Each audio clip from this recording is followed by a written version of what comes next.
जय हिंद दोस्तों। BPSC TRE 1.0 और बीपीएससी टीआरई 2.0 में बिहार स्पेशल से जो भी प्रश्न बने हैं उसको इस वीडियो में मैंने शामिल कर रखा है। तो वीडियो के अंत तक बने रहिएगा और वीडियो अच्छा लगे तो चैनल को सब्सक्राइब करके बेल आइकन को जरूर टच करिएगा और अपने दोस्तों तक जरूर शेयर करिएगा। चलिए वीडियो को स्टार्ट करते हैं। तो देखिए आज का पहला क्वेश्चन है। पहला क्वेश्चन इसमें कह क्या रहा है, ध्यान दीजिएगा सभी लोग कि स्वतंत्रता पूर्व बिहार में बड़े जमींदारों की जो राजनीतिक शक्ति बचाने का माध्यम था वह क्या था। तो उसमें राजकीय संसाधन को, सामाजिक स्थिति को, आर्थिक स्थिति को या सांस्कृतिक स्थिति को। तो याद रखिएगा इसका आंसर हो जाएगा ऑप्शन नंबर सी, यानी कि आर्थिक स्थिति।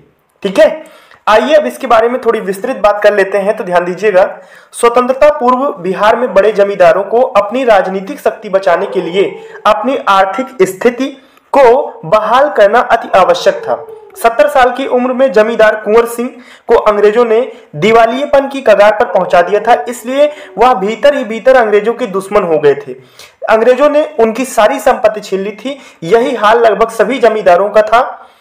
उन जमींदारों ने इसके लिए खुद कोई विद्रोह की योजना नहीं बनाई, परंतु जब मई 1857 ईस्वी में विद्रोह का बिगुल बजा तो वे अपनी आर्थिक स्थिति पुनः बहाल करवाने के उद्देश्य से विद्रोह में शामिल हो गए। साथियों, जो भी फैक्ट आपको मिल रहा है ये सभी एनसीईआरटी के द्वारा एनसीईआरटी फैक्ट है, तो आप इसको जरूर ध्यान में रखते हुए चलिएगा। चलिए अगला क्वेश्चन देखते हैं। अगला क्वेश्चन है साथियों, बिहार प्रांतीय किसान सभा का गठन किस सन में हुआ था। तो इसका आंसर हो जाएगा साथियों मार्च 1929। ठीक है, अब ध्यान दीजिएगा, स्वामी सहजानंद ने मार्च 1929 में बिहार प्रांतीय किसान सभा की स्थापना की। किसने किया है इसको याद रखिएगा, स्वामी सहजानंद ने किया और श्री कृष्ण सिन्हा इसके प्रथम सचिव थे। इस पॉइंट को भी आप लोग याद रखिएगा, इंपॉर्टेंट है।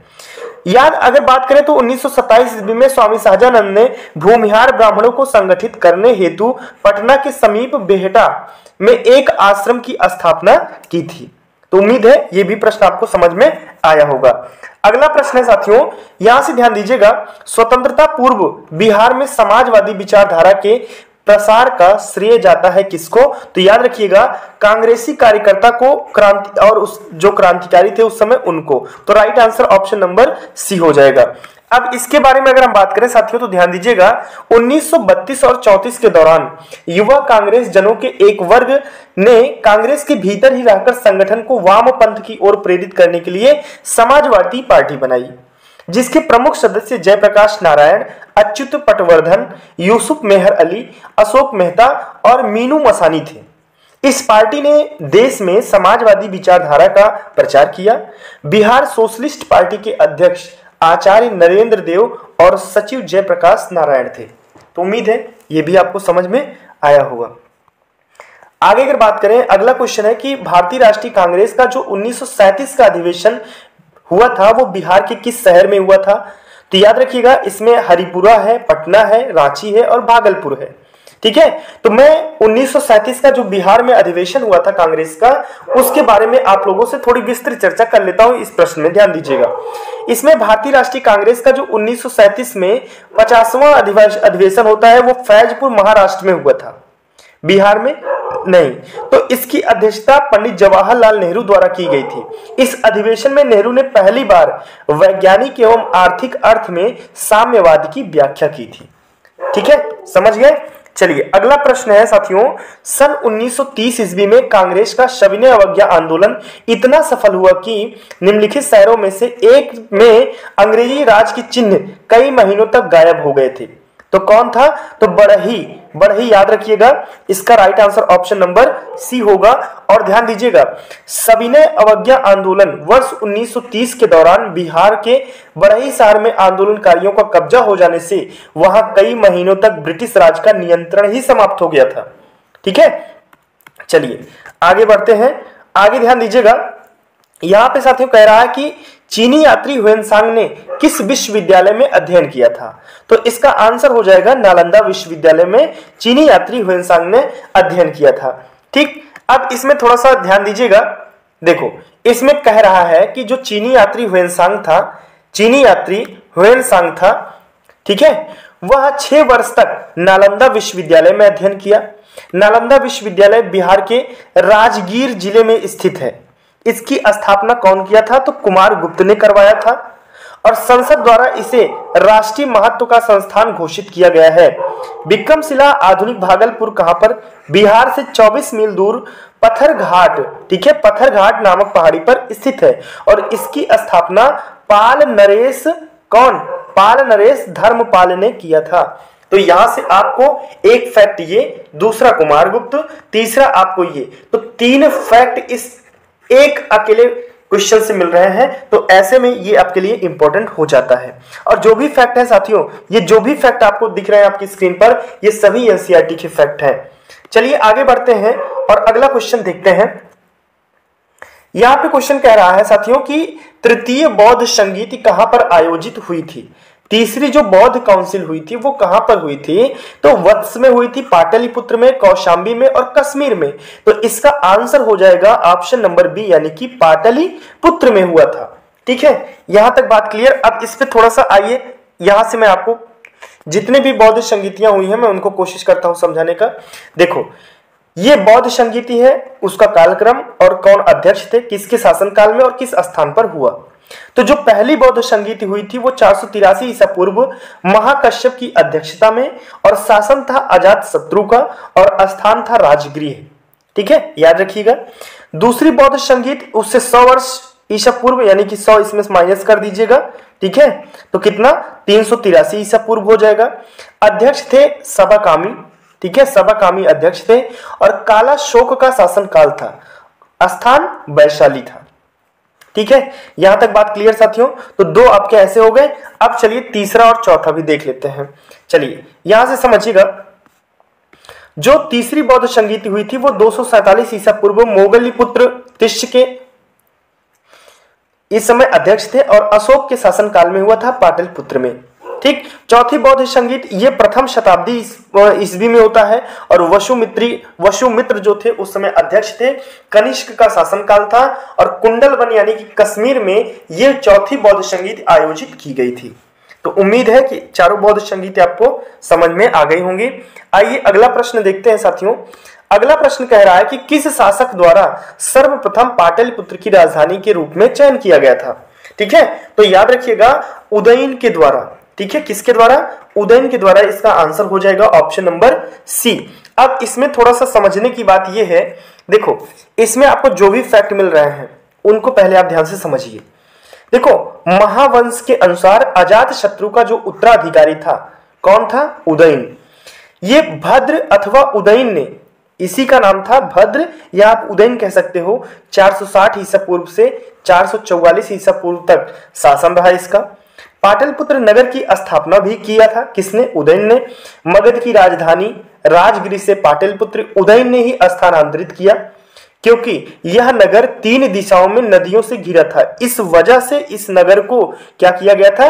राजधानी बनाया गया था, यानी कि कैपिटल बनाया गया था। तो उम्मीद है कि आपको ये भी समझ में आया होगा। चलिए, वीडियो अच्छा लग रहा हो तो एक बार चैनल को जरूर सब्सक्राइब करके बेल आइकन टच कर दीजिए और अपने दोस्तों तक यार शेयर कर दो इस क्लास को। ठीक, चलिए अगला प्रश्न देखिएगा। अगला प्रश्न कह रहा है कि जयप्रकाश नारायण किस पार्टी से संबंधित थे? कांग्रेस, किसान सभा, समाजवादी पार्टी और साम्यवादी। तो इसका आंसर होगा साथियों समाजवादी पार्टी से जयप्रकाश नारायण संबंधित थे। ठीक है, अब समझिएगा ध्यान से इस प्रश्न को। देखो, इसमें जयप्रकाश नारायण कांग्रेस, समाजवादी पार्टी थे। कांग्रेस से संबंधित थे गोपाल कृष्ण गोखले, लोकमान्य तिलक, नौरोजी, सुरेंद्रनाथ बनर्जी, महात्मा गांधी और जवाहरलाल नेहरू, सुभाष चंद्र बोस, ये लोग। साम्यवादियों में जो प्रमुख मानवेंद्र नाथ राय थे, किसमें? साम्यवादियों में। किसान सभा से संबंधित थे जवाहरलाल नेहरू, इंदुलाल याज्ञिक, मदन मोहन मालवीय। तो इसको भी आप लोग याद रखिएगा, कोई भी क्वेश्चन बन सकता है। ठीक है, चलिए अगला प्रश्न है कि निम्नलिखित में से किस अखबार का प्रकाशन पटना से होता था? तो याद रखिएगा, इंडियन नेशन का प्रकाशन जो होता था वह किससे होता था? अखबार, ऐसा अखबार था इंडियन नेशन जिसका प्रकाशन कहां से होता था? पटना से होता था। ठीक है, अब इसमें अगर हम बात करें तो इसका आंसर क्या हो जाएगा? इंडियन नेशन हो जाएगा। और अगर डीप की बात करें तो इसमें डेप्थ में ध्यान याद रखिएगा इतना कि 1931 ईस्वी में महाराज कामेश्वर सिंह ने द इंडियन नेशन पत्र की स्थापना की थी? तो इसको याद रखिएगा, किसने किया था? महाराज कामेश्वर ने किया था। कब किया था? 1931 ईस्वी में। किसका? द इंडियन नेशन पत्र की स्थापना किया, जो कि पटना से प्रकाशित होता था। और पंजाब केसरी लाला लाजपत राय का पत्र था, जो पंजाब से प्रकाशित होता था। और डॉन प्रकाशन कराची से किया जाता था।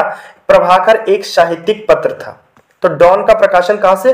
कराची से किया जाता था। और यहां पर एक प्रभाकर जो था वो साहित्यिक पत्र हुआ करता था। तो इसको भी आप लोग याद रखिएगा, ठीक है। चलिए आगे बढ़ते हैं। अगला प्रश्न कह रहा है, क्या कह रहा है ध्यान दीजिएगा, कि जगत नारायण लाल को किस जेल में भेजा गया था? तो ऐसे भी क्वेश्चन बन जाते हैं, याद रखिएगा, हजारीबाग जेल में। आंसर इसका ऑप्शन नंबर डी हो जाएगा। और अगर इसमें हम बात करें तो जगत नारायण लाल बिहार में कांग्रेस के सबसे प्रमुख नेताओं में से एक थे और स्वतंत्रता संग्राम के दौरान लगभग 10 वर्ष कारावास में रहे। 13 सितंबर 1942 को बख्तियारपुर के बिरहू मिलगी गांव से नाव द्वारा पुनपुन नदी पार करते समय उन्हें गिरफ्तार कर लिया गया था, ठीक है। आगे 3 साल की कारावास की सजा देकर उन्हें हजारीबाग जेल भेज दिया गया, जहां से 1944 में वे रिहा हुए थे, ठीक है। चलिए तो आगे ध्यान दीजिएगा, कुंवर सिंह ने 1857 के विद्रोह का नेतृत्व किस प्रांत से किया था? तो ये सभी को पता है, बिहार से किया था। इसका right answer option number Bihar. तो जगदीशपुर के राजपूत सरदार कुंवर सिंह ने 1857 के विद्रोह का नेतृत्व बिहार प्रांत से किया था। और याद रखने वाली बात है कि वो बोर्ड ऑफ रेवेन्यू द्वारा अपनी जमींदारी से वंचित किए जाने से असंतुष्ट थे, ठीक है। चलिए आगे ध्यान दीजिएगा, अशोक के शासनकाल में बौद्ध सभा किस नगर में आयोजित की गई थी? तो अभी हमने चारों बौद्ध संगीतियां देखा, ठीक है। तो उसमें हमने पढ़ा था पाटलिपुत्र, ठीक है। तो पाटलिपुत्र में बौद्ध सभा जो थी वो क्या की गई थी? अशोक के शासनकाल में आयोजित की गई थी। मौर्य सम्राट अशोक के शासनकाल में यानी कि 247 ईसा पूर्व में तीसरी बौद्ध संगीत पाटलिपुत्र तत्कालीन मगध की राजधानी में हुई थी। और तीसरी बौद्ध संगीत के अध्यक्ष मोगलीपुत्र तिष्य थे। इस संगीत में अभिधम्म पिटक की रचना हुई थी। ये बहुत इंपॉर्टेंट है साथियों। अगर हम बात करें तो अगर इसको हम मोस्ट इंपॉर्टेंट में रखें तो कोई भी इसमें बात कहने वाली नहीं होगी, क्योंकि ये बहुत ज्यादा इंपॉर्टेंट है, ठीक है। अभिधम्म पिटक की रचना किस बौद्ध संगीत में हुई थी? तीसरे में हुई थी। तीसरी कहां पर हुई थी? पाटलिपुत्र में हुई थी। और पाटलिपुत्र किसके शासनकाल में? तो अशोक के शासनकाल में। इसको भी आप लोग याद रखिएगा। कब हुई थी? 247 ईसा पूर्व में हुई थी, ठीक है। चलिए अगला क्वेश्चन देखिएगा, बोध गया में जो महाबोधि मंदिर बनाया गया था, जहां पर क्या हुआ था? तो याद रखिएगा, गौतम बुद्ध को ज्ञान प्राप्त हुआ था। क्या हुआ था? गौतम बुद्ध को ज्ञान की प्राप्ति हुई थी, ठीक है। चलिए अब इसको समझिएगा ध्यान से। इसमें कह रहा साथियों कि गौतम बुद्ध को 35 वर्ष की आयु में बिहार के बोध गया नामक स्थान पर पीपल के वृक्ष के नीचे समाधिस्थ अवस्था में 8वें दिन ज्ञान को प्राप्त हुआ और महात्मा बुद्ध कहलाए। जब इनको ज्ञान की प्राप्ति हो गई उसी समय से ये महात्मा बुद्ध कहलाए। यहीं पर महाबोधि मंदिर बनाया गया, ठीक है। और याद रखिएगा, बोध गया बौद्ध धर्मावलंबियों के लिए मक्का कहा जाता है। ये बड़ा इंपॉर्टेंट फैक्ट है। महाबोधि मंदिर परिसर बोध गया को वर्ष 2002 में विश्व विरासत यानी कि यूनेस्को में इसको शामिल किया गया, ठीक है। तो इस पॉइंट को भी आप लोग याद रखिएगा, बहुत इंपॉर्टेंट है साथियों। अगला प्रश्न है कि हर्यक नरेश बिंबिसार की राजधानी थी। क्या थी? वैशाली, उज्जैन, राजगिरी या फिर चंपा? तो जल्दी से कमेंट करिएगा इसके लिए। तो हर्यक नरेश जो बिंबिसार थे, अगर उनकी राजधानी की हम बात करते हैं तो इसमें याद रखिएगा, मगध साम्राज्य का जो वास्तविक संस्थापक था वह बिंबिसार था। और बिंबिसार ने ही हर्यक वंश की स्थापना की। उन्होंने गिरिव्रज यानी कि जिसको हम राजगिरी कहते हैं उसको अपनी राजधानी बनाया था। बिंबिसार महात्मा बुद्ध का मित्र और संरक्षक था। विनय पिटक के अनुसार बुद्ध से मिलने के पश्चात बौद्ध धर्म को ग्रहण किया, लेकिन जैन धर्म और हिंदू धर्म के प्रति सहिष्णु था। बिंबिसार ने लगभग 52 वर्षों तक शासन किया था। तो ये बातें आप लोग हिस्ट्री में, एनसीईआरटी में भी दिया गया है अच्छे से, ठीक। तो यहां पर भी आप लोग समझते हुए चलिएगा। अगला क्वेश्चन है साथियों कि भारत में प्रथम सिक्के कहां पर चलन में लाए गए? तो मध्य भारत, पश्चिम भारत, दक्षिण भारत, बिहार और पूर्वी उत्तर प्रदेश। तो इसका आंसर भी क्या हो जाएगा? ऑप्शन नंबर डी हो जाएगा। बिहार और पूर्वी उत्तर प्रदेश में प्रथम सिक्के को चलन में लाया गया था, ठीक है। अब थोड़ा सा इसमें हम समझ लेते हैं ध्यानपूर्वक, तो समझिएगा इसको। देखो इसमें कह रहा है कि भारत में सिक्कों का निर्माण 6ठी शताब्दी ईसा पूर्व में हो चुका था। इन सिक्कों को उनकी निर्माण तकनीकी के कारण पंचमार्क कहा जाता था। क्या कहा जाता है? पंचमार्क। ये अधिकतर चांदी के हैं और मतलब अगर बात करें तो ये अधिकतम जो है वो चांदी के हैं और इन पर कई प्रतीक बने हुए हैं। प्रारंभ में मुख्यतः तांबे और चांदी के सिक्कों का निर्माण हुआ। भारत में प्रथम सिक्के बिहार और पूर्वी उत्तर प्रदेश में चलाए गए थे। 19वीं शताब्दी में ईस्ट इंडिया कंपनी ने भारत में एक समान मुद्रा का प्रचलन किया। तो ये फैक्ट जो है साथियों ये बड़ा इंपॉर्टेंट हो जाता है कि कब से एक समान मुद्रा का प्रचलन पूरे भारत में हुआ, और तो 19वीं शताब्दी में किसके द्वारा? ईस्ट इंडिया कंपनी के द्वारा हुआ था। तो कैसे लगा ये वीडियो एक बार जरूर कमेंट करके बताइएगा। अगर आप लोगों का रिस्पांस अच्छा रहता है तो नेक्स्ट वीडियो पूरी कंप्लीट वीडियो आपको मिलने वाली है इसी चैनल के माध्यम से। अगर अच्छा लगा हो तो चैनल को सब्सक्राइब कर लीजिएगा, अपने दोस्तों तक शेयर कर दीजिएगा। Thank you so much. जय हिंद, वंदे मातरम।